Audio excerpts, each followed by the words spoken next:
SuperTalk Mississippi Media production. Are you tired of dents and scratches ruining the look of your car?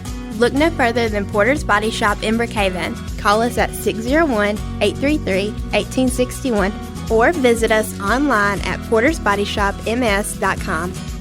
Cast.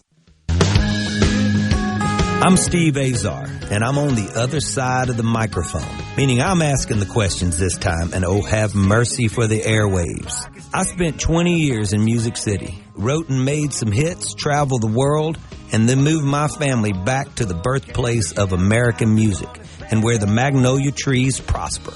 And now every time I put my feet on Mississippi soil, when I'm off the road, well, I'm at peace. On this show, it's all about hearing the stories straight from the mouths of the friends I've made along the way, their journey to success. Heck, there might be someone on I don't even know, but you know how us Mississippi types are. We tend to take well to new company. In a Mississippi Minute, all 60 of them. I'm Steve Azar. It's just like that muddy river, moving slow. Ain't no worries, it's how life goes, baby. In a Mississippi Minute. That's right. Hey folks, time for another In a Mississippi Minute. I am Steve Azar, as I always remind you, because I love doing it. We are the birthplace of music, American music, which translated to the entire world, influenced it. Go to visitmississippi.org and plan a road trip. Come see us down here. Today's guest knows all about the history of making music because he's been doing it for a long, long time. I mean, he has survived this business in a way that few have. And we haven't got a chance to spend as much time as we're about to, even though I was there 20 years while he was there. We ran in different circles, but I can tell you this. I knew who he was from afar, and I respected him greatly. So it's time to get to know him right in front of your very own ears. He's a huge hit songwriter. His lyrics have helped shape country music over the past couple decades and plus. Born in Texas and raised in Tennessee and educated in Connecticut. So there you go. He brings a very unique blend of Southern storytelling and sharp lyrical craftsmanship to every song he pens. His work has been recorded by, well, let's just say some of the biggest names in music. I've shared stages with the likes of George Strait, Alan Jackson, Harry Connick Jr., and today's top country stars, including Luke Bryan, Blake Shelton, Lainey Wilson. Can I keep going? He even has written a song for the beloved children's artist Rafi, proving his range goes, well, far beyond the Billboard charts. His songs have earned #1 spots, BMI Million Air Awards, a Grammy nomination for Country Song of the Year, a testament to the brilliance and depth woven through his lyrics. And by the way, according to all of our mutual artists and songwriting pals who are salt to the earth, they say he is a really, really, really good guy. I know I'm going to feel that way after this conversation. So let's get to it right now with award-winning hit songwriter Jay Knowles. What's up, Jay? All right, I'm going to carry you around in my back pocket. Every time I start to feel a little sorry for myself, I'm going to let you tell me how great I am. Well, there we go. Well, I'll keep doing it. But for now, I appreciate you taking the time, and I'm looking forward. Marty, obviously Marty Dodson hooked us up. You're going to road trip with us to my 10th annual. I get to do these every once in a while. I do like about 5 a year, and I'm excited to have you guys sharing the stage with you and doing this little unplugged singer-songwriter thing that you guys get to do a lot. I'm usually with my full band, but every once in a while you guys allow me to partake in the fun that you get to have, which is so intimate and so wonderful. I'm looking forward to sharing the stage with you in South Dakota. I really am too. And it's fun. I really enjoy that way of performing. Just cause you get to, it's a different show every time. And you get to different vibes and how people are, and you get to hear your friends' songs, especially when it's guys like you and Marty, who's a gal, but she's a guy. She's one of the guys. Yeah, she is. And Dina Carter the same way. She's a guy. Yeah, one of the guys.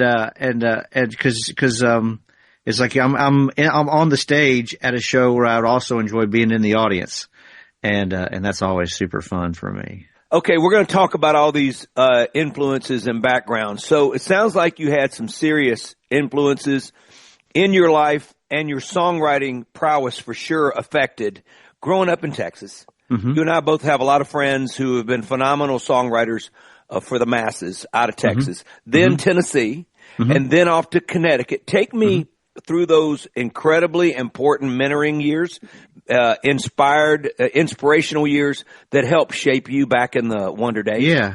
Well, I was born in right around in the kind of Dallas area. I guess it was back when I was born, there was a small town called Garland, Texas. Now it's just a suburb of Dallas.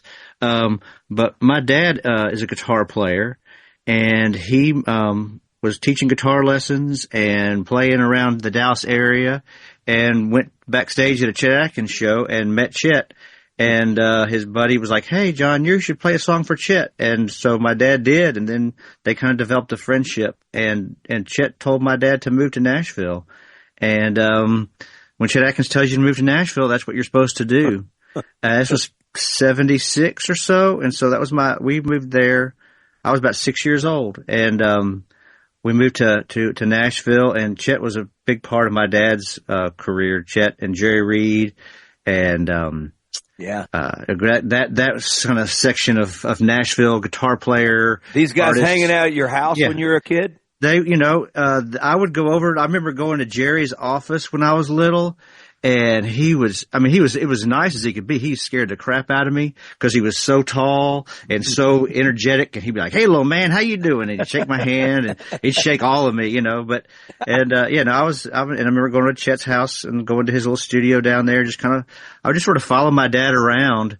I was a little kid who liked being around grown-ups, and also just would kind of like quietly sit and kind of watch grown-ups be grown-ups. This isn't fair that you grew up in this situation. You were destined for what you're doing. I fully cheated. And I always say, like, when I have my friends who, gave up their whatever, and they had, they left their family behind, or they left their, their sweetheart behind, or they left a good job and they came to Nashville to chase this dream. And I just always been here just doing this. And so it just, every time I quit and go home, I just go to Bellevue, which is just, which is basically Nashville. I just go back to my parents' house, and y'all may have been the first house in Bellevue. We were among the first. We had condos. It was first built, and my parents still live out there. Same spot. Are you kidding? They're in the same house? They're the same house. And like in our little neighborhood when I was a kid, Johnny Paycheck lived there for a little while. And J.D. Sumner, who, sang with Elvis, he was my neighbor. He scared me because he was nice, but, I was scared easily, I guess. But no, you're intimidated by some of these big personalities when you're a kid, And I remember, this is just an odd J.D. Sumner story. I remember when I went to trick-or-treat at his house one time, and I was probably 7 or 8 because I was Luke Skywalker, and he came to the door and he goes, "What are you, little man? A ghost?" And he had as I picture it, he had like a cigarette and a drink in his hand, just like it was the 70s. He didn't, and a little bucket of candy. Oh my God. That could have gone 2 ways for you. Or maybe all of the above, maybe 3 ways. A, B, and C. You may have been a C there. Did you get to know, cause he ended up becoming a big mentor of mine with a very bad start, but 10 years later made a huge difference in a lot of things for me, was David Conrad, and I know he had a big part of Chet's career. Yeah, David Conrad was my early mentor when I lived in Nashville, and then I went to college up in Connecticut just because I knew I was probably going to wind up back in Nashville, and I wanted to get as far away as I could just to try something, just live a different life for a little while, a different part of the country.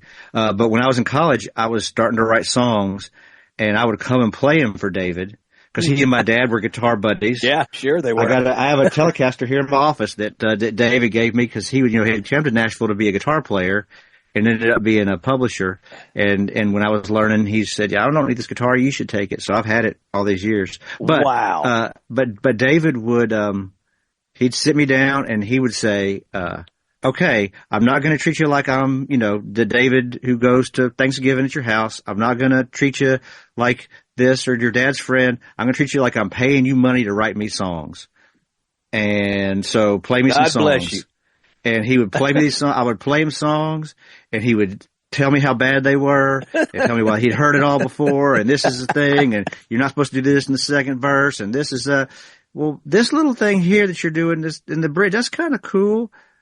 But then he's and he would just obliterate me. And the only nice thing he'd really say is, go write some more and bring them back. You're on to something. And so I would do that all through, I did that for a good long while. And it taught me like where the bar is. The bar is, yeah, he was a high bar. I can't make you love me. Like that is the bar. Exactly. For David Conrad. And if you don't, he's like, I want to hear something I've never heard before. Wow. I want to hear it in a way I've never heard it before. And if you can't do that, we got people who can do the rest already. All right. This is getting good because once you started mentioning Chet, I know the life he was mentored by Chet. He was, yeah. we both know that. Let's take a quick break with Jay Knowles, hit singer, songwriter. And as you can tell, we're getting along, which is a good thing. I feel like I'm back on the couch right now. He's on the couch. One of us are going to have therapy today. We're helping each other. Visit Mississippi as the music and culture ambassador of this hallowed ground we call Mississippi that I'm so grateful for. Gave me a platform to write words, and it's, as they say, there's something in the water, plan a trip. Come see us.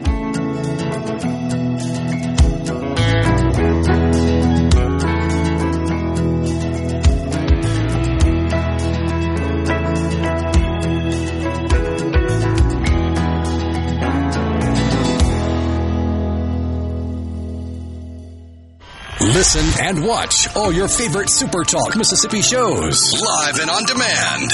Listen to tons of music. Plus, get the latest breaking news from across the state with the SuperTalk Mississippi app. The SuperTalk Mississippi app.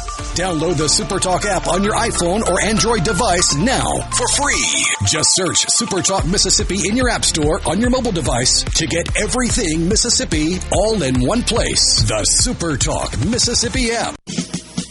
Mississippi.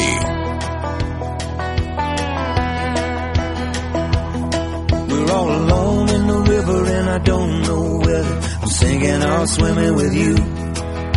It's you and me together, yeah, I don't know better. I'm sinking or swimming with you. Take the anchor. Steve Azar here. Visit Mississippi.org. Please celebrate. Plan a road trip to somewhere you hadn't been to Mississippi in a while, and you can take a ride on the Blues Trail markers, and they'll take you to Liverpool. All right, Jay Knowles is my guest today. He's written more hits than we need to even discuss. For Luke Bryan, Blake Shelton, Lainey Wilson, today's artist meets the past. Harry Connick Jr., George Strait, Alan Jackson. I'm telling you right now, the list goes on and on.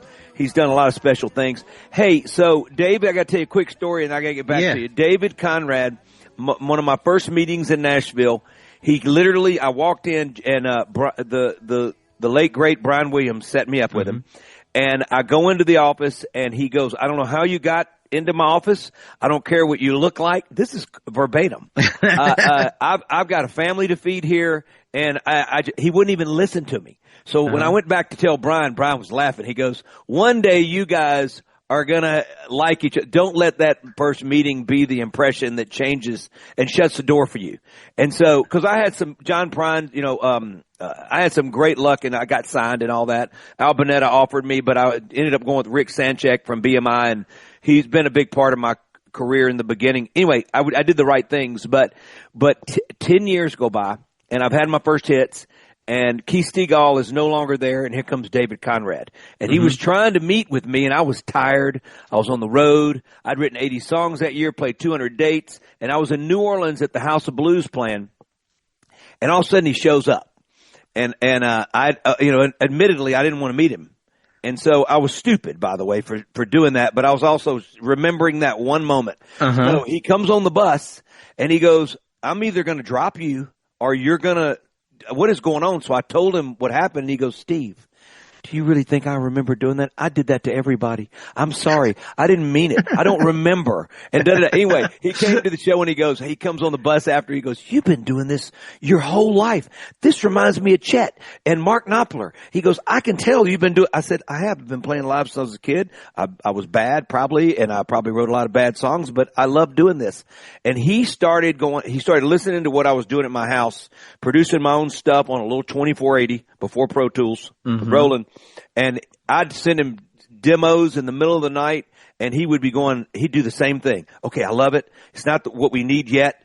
That's a great album filler. That's going to be the third song on the album. I mean, he was locked in, and he became one of the greatest songwriting mentors. And when I started to get it again, he was on.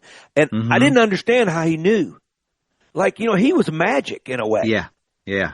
So I had him on my radio show, him and Karen, twice. Oh, wow. Yeah. I moved back home and moved to Nashville, and we really got along like an old coach I didn't quite like, and then realized the coach was right.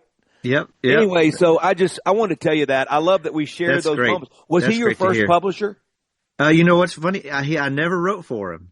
What? I was doing all that, and then I went down. I remember there's a guy named Chris Oglesby. You know Chris? Sure.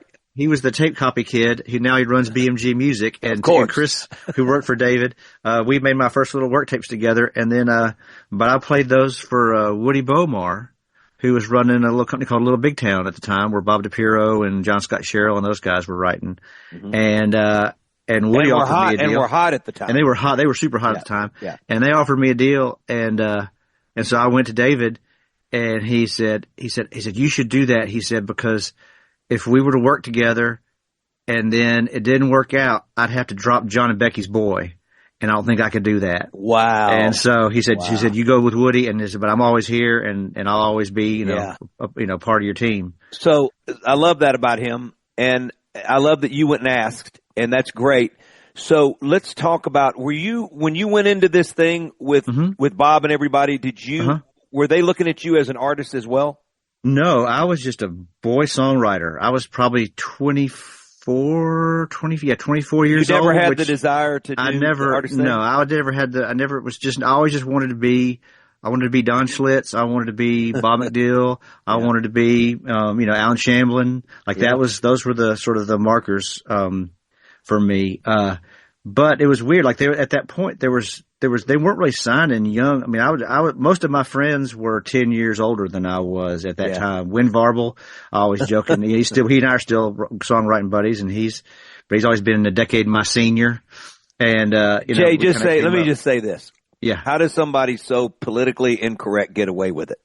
Like Win Varble. I mean, and it works everywhere. It doesn't matter where you put him. No, he does. And it's because he's got love in his heart is what it really is. He ain't got a bit of hate in him. It's all love. He's got love in his heart. One of my favorite people I've ever met in my life. Same. Yeah. Same. And I'm joking about him being played. I mean, he is a little bit, but he is, his heart walks in the door before that 6'4" frame is. Yep. Crazy. Yep. Crazy. He's got a big old heart. I'm sorry. Yeah. What was he? Oh, but yeah, so I was, I was just signed as as a kid, and Woody was like, you write weird songs, and I want you to keep doing that. and he was, and it's funny, it was kind of one of those moments, and when I see younger writers today, and they immediately get with this artist, get with this other guy, do this thing, and Woody took kind of like a long view of my career. He said, if I wanted to, I could hook you up and write with all these hit writers. This was in 1994. He said, but then I would make money off of you, and you would learn how to write like 1990. And your whole thing, you would be writing in the style of someone who is 20 years older than you. He said, I want you to figure out what you do, find your friends, write your songs, don't worry about it. Yeah. And your hits will come. And, I always call it the secret of my lack of success is but I always just learned to write like me. And that was fully Woody. The fact that he gave just to grow up to be myself. Well, you're talking about foreseeing something and foreshadowing something. I mean, that's the way to do it. There's different ways, with me, it was first Rick Sanchek, and then he would set me up with a lot of these writers. But then Mark Allen Springer and I started playing basketball together, and Mark and I ended up in his office taking over where he sat or where he was laying he used to get eaten by his chair. I used to walk in there. I've never seen somebody so dissolved, like his body. Like he was miserable in that room. And next thing you know, I take his place at Roger Murrah's, and he comes in one day and he goes, you look just like I was. He goes, you need to get out of here. You need to go get in the car. You need to go build something. Come help me build a pond. Come help me build a basketball, whatever. And we ended up having our publishing company together where I had my first real hits where they weren't in Germany or where they weren't whatever. And he was a huge influence. But Mark and I discussed this a long time as well. Mark wanted me to sort of be him, and I sure wasn't capable of that. I wasn't capable of being Roger Murrah, and I wasn't capable of saying anything or being melodic like they were. I had to figure out, just like you did, your own way of being able to attach whatever was going on in our minds and hearts. And when they meshed and melded with a melody, it had to be our own thing. That was a really complicated. Took a minute, you know? Yeah. No. Took me a long minute. Didn't take you as long. Yeah. What are you saying? I was going to say, I spent a little stretch there trying to write really good Bob DiPiero songs. Yeah. And I could never, even if they were better than the one Bob wrote that day, no one cared. Yeah. Because Bob was the best at being Bob. Bob. I called him Dippity Doodah one time when I walked in there. Bob Dippity Doodah DiPiero. He goes, I can't believe I'm letting you even say that, but I kind of like it. And I said, all right. That was before my first writing session with him. Let's take a quick break. Jay Knowles is my guest today, hit singer-songwriter. We don't even talk about all the awards he's got. It's disgusting. And they're probably hanging out in the attic somewhere, scattered through all his house, planning a road trip to your Mississippi. I'm Steve Azar with the fabulous Jay Knowles. Don't go nowhere.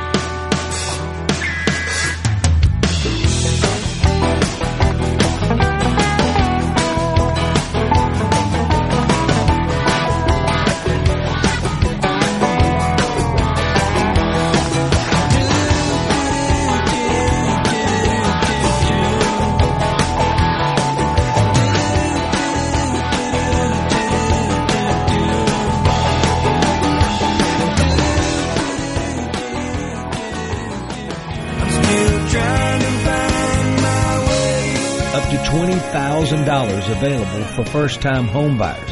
Hey folks, Steve Azar here. Helping is the heart of our friends at Guarantee Bank. They offer programs like the Home Buyer Equity Leverage Partnership Grant that can assist qualified first-time home buyers with up to $20,000 towards down payment and provide home ownership counseling to empower you on your journey. These funds are first come, first served. Learn more about this program and to apply now, go to gbtonline.com. Guarantee Bank, member FDIC.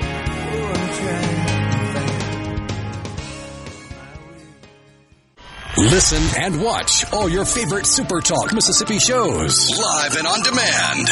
Listen to tons of music. Plus, get the latest breaking news from across the state with the SuperTalk Mississippi app. The SuperTalk Mississippi app. Download the SuperTalk app on your iPhone or Android device now for free. Just search SuperTalk Mississippi in your app store on your mobile device to get everything Mississippi all in one place. The SuperTalk Mississippi app. Get it now. You know that nowadays, most people go online to look at a business before they spend their money. What if the online information about your business is incorrect, or even worse, not very flattering? If your online presence isn't great, you may be losing customers. STMM Digital's trusted and highly trained team is the answer. We're ready to work with you to help your business capitalize on the power of digital marketing. Call 601-991-2305 or go to stmmdigital.com to get started. From the In a Mississippi Minute with Steve Azar, right here on SuperTalk Mississippi.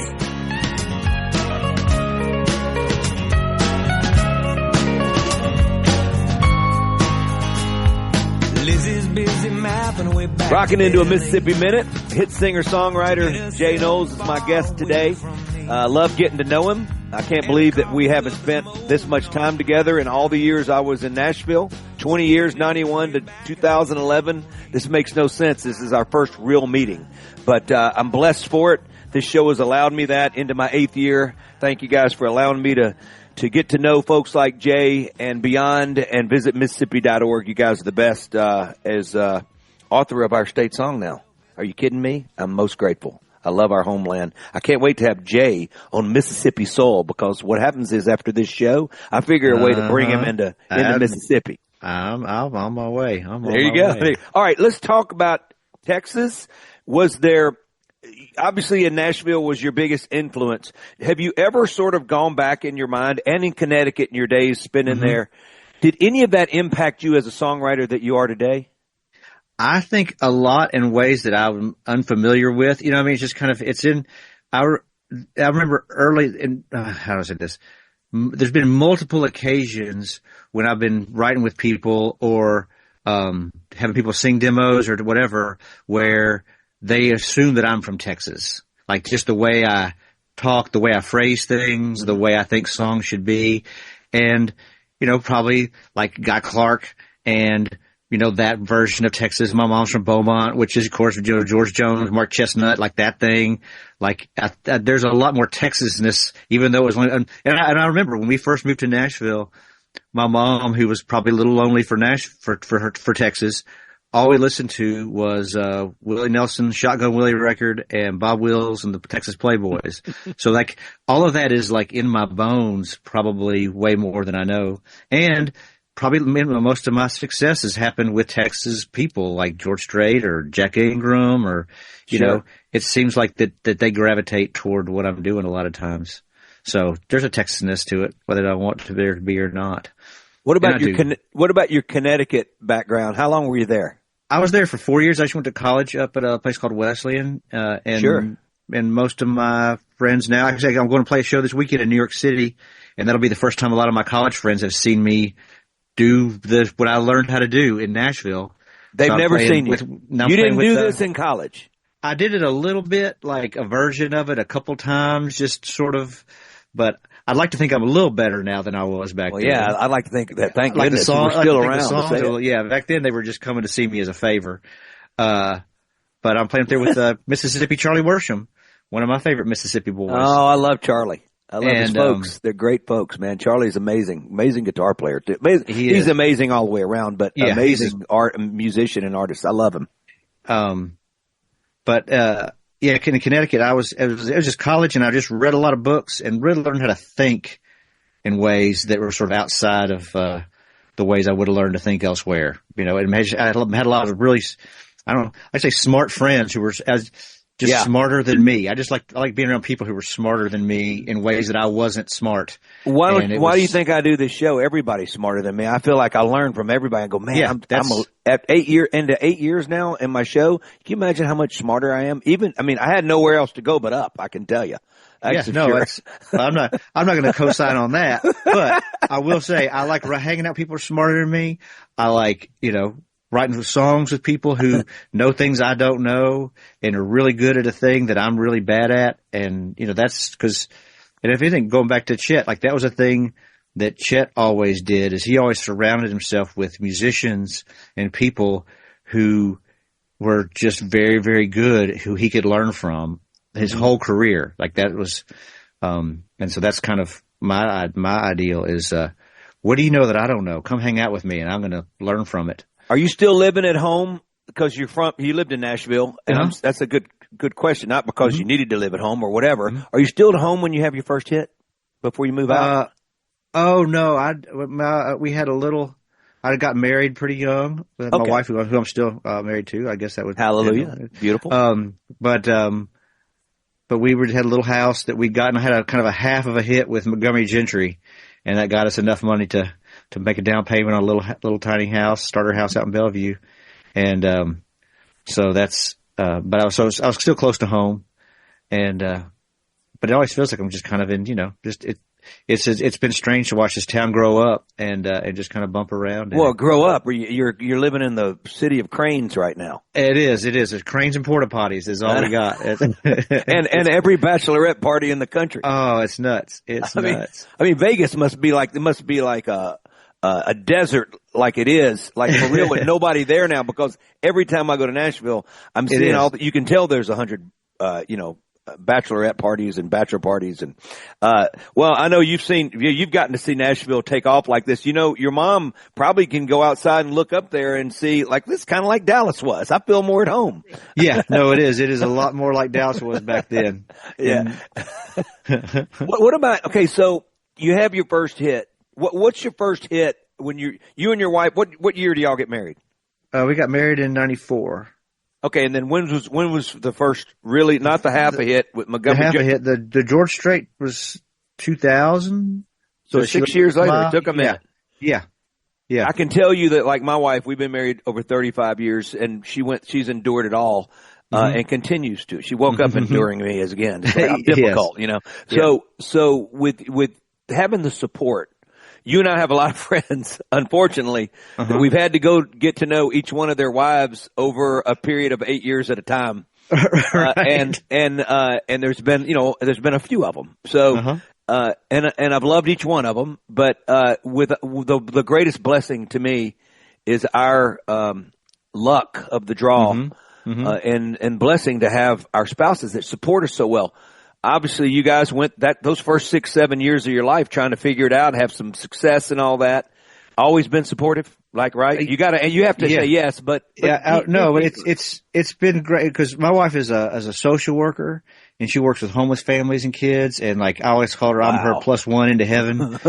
She's the one out there really meeting the world at the where it really counts, and it's funny, like she doesn't.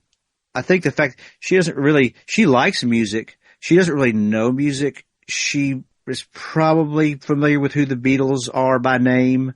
You know what I mean? And she doesn't have a place in her brain for like celebrity gossip. She doesn't know any of the things. That's not her world. She's just happy for me. And so when I come home, it's just life. And it's been really nice. And like the closest we ever came is one time I was at the BMI Awards and Vince Gill was there and he was all dressed up. This is, a while ago when Vince is all, superstar, fit and trim and dressed up tuxedo. And she's like, who's that?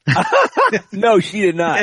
And I was like, that's Vince Gill. He's like, oh, and I was like, yeah, no, that's a very reasonable reaction. She needs to be on the golf course with him because she would be disgusted.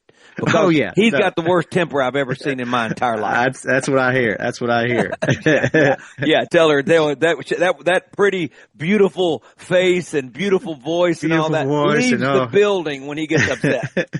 My God, I've never seen anybody more competitive. But go ahead and finish. I'm sorry. But that's the thing is, and I mean, she hears my songs when they get recorded. I don't, it's which, some people have a different relationship where they're like they're part of your like song team or whatever. And that's cool too. But for us, it's been just really nice that we're just, our team sport is raising kids and keeping the house afloat.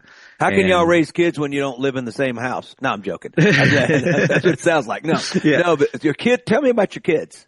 I have a daughter. Yep. Wait, we got to take a break before you come, because I want to really dig into that, because you and I both know that's the greatest hits we've ever had in our life for our children. Absolutely. And it's been such a blessing. So stand by. Jay Knowles is my guest today. Hit singer, songwriter. What a special guy. Special in the music business, but special in life. Visit Mississippi.org. I'm telling you, plan a road trip. I'm blessed to be on the Country Music Trail marker. You can come see my marker in front of Jim's Cafe, and go see Miss Evelyn and Miss Catherine, fourth and fifth generation of owners of Jim's Cafe down on Washington Avenue. I'm Steve Azar. Don't go nowhere. I don't really know, but I don't mind. No, I don't mind. Oh, I don't mind. Most of the time.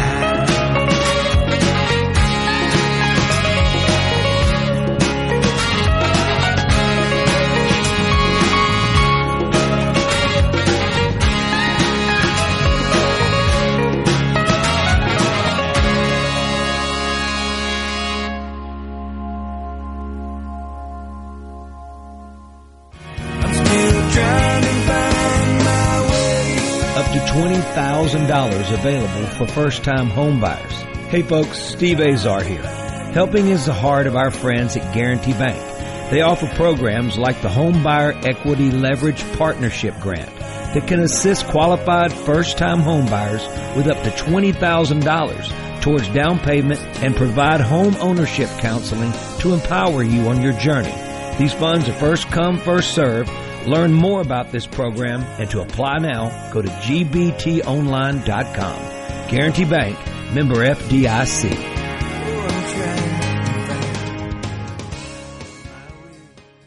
You know that nowadays most people go online to look at a business before they spend their money.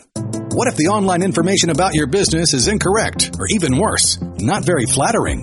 If your online presence isn't great, you may be losing customers. STMM Digital's trusted and highly trained team is the answer. We're ready to work with you to help your business capitalize on the power of digital marketing. Call 601-991-2305 or go to stmmdigital.com to get started today.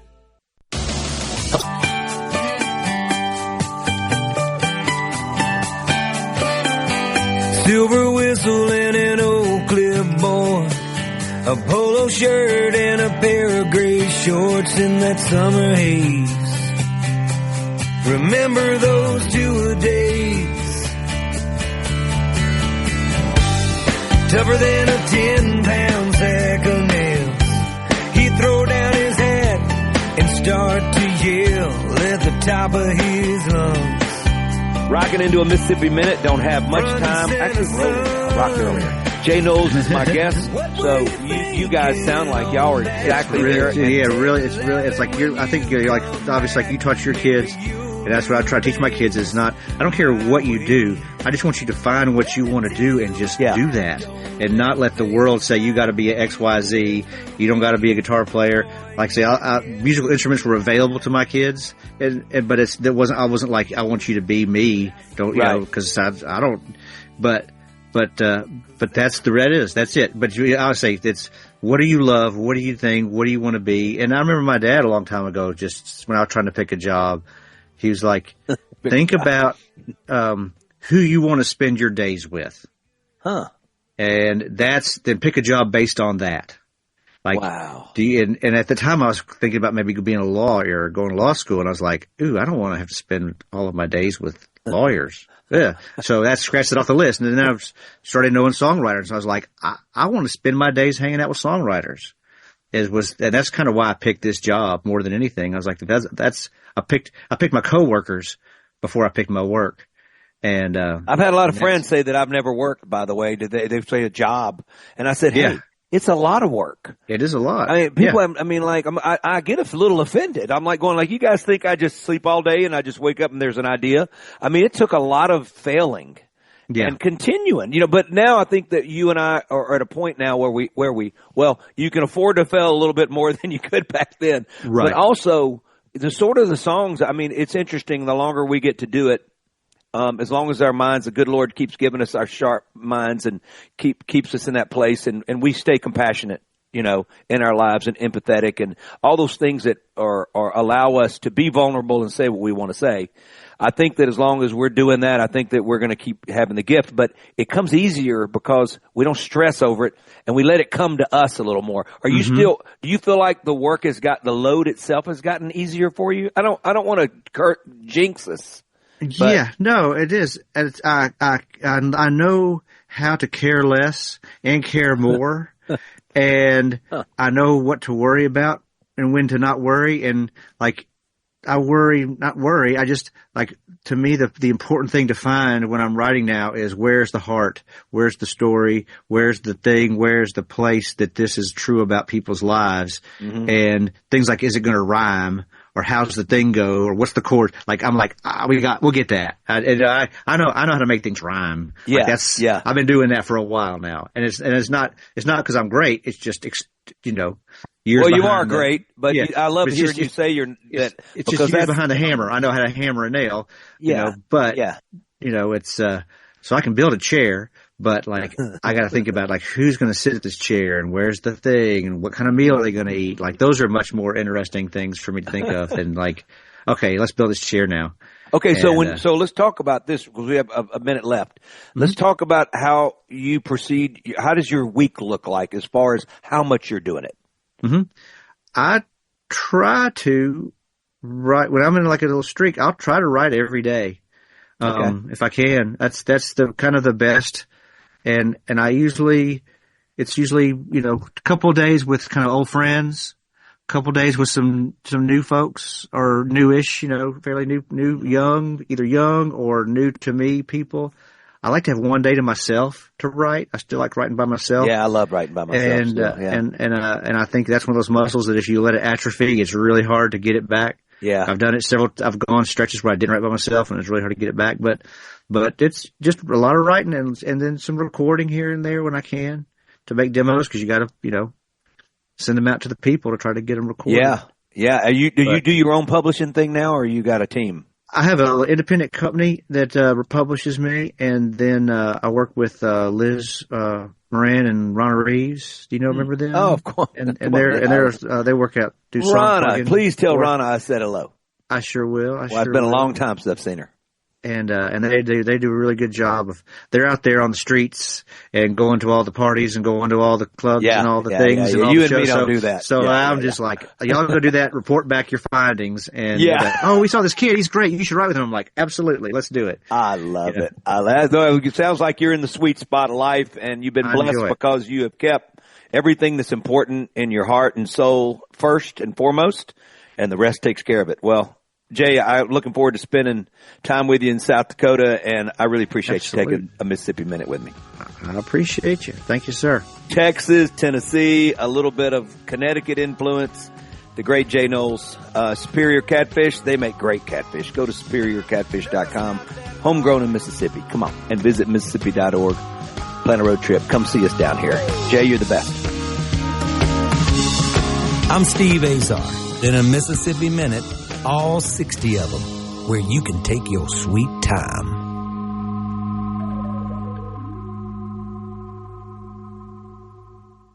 Listen and watch all your favorite SuperTalk Mississippi shows live and on demand. Listen to tons of music. Plus, get the latest breaking news from across the state with the SuperTalk Mississippi app. The SuperTalk Mississippi app. Download the SuperTalk app on your iPhone or Android device now for free. Just search SuperTalk Mississippi in your app store on your mobile device to get everything Mississippi all in one place. The SuperTalk Mississippi app. Get it now. A SuperTalk Mississippi Media production.